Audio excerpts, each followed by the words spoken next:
Syedaralun, ratusan motor trail dari Aceh, Sumatera Utara, Pekanbaru, dan Riau pada Sabtu 8 Februari 2025 jatuh bangun menjajal kawasan perbukitan beberapa desa di Kecamatan Juli Biren.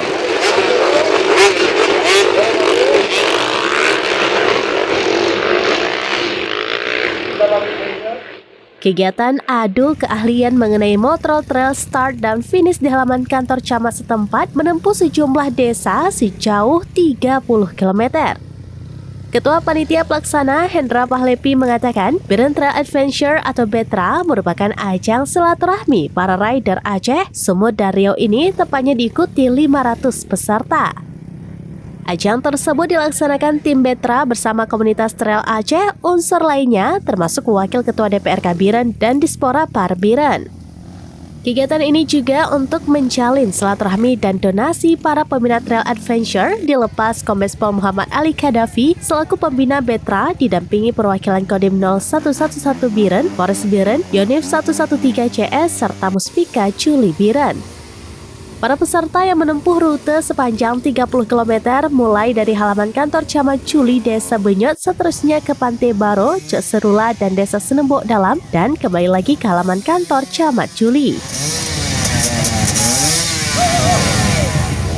Para rider umumnya kaula muda dan juga para pengusaha serta unsur lainnya jatuh bangun karena rute berbukit, anak sungai, dan tercal. Warga di sejumlah lintasan membantu para rider yang kepayahan. Rangkaian kegiatan, panitia menyerahkan santunan bantuan donasi pembangunan menasah berupa puluhan ambal tikar panjang dan membagikan nasi gratis kepada warga sekitar arena trail.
Dari Biren, Yusmandin Idris, SerambiNews.com. Tribun X sekarang menghadirkan lokal menjadi Indonesia.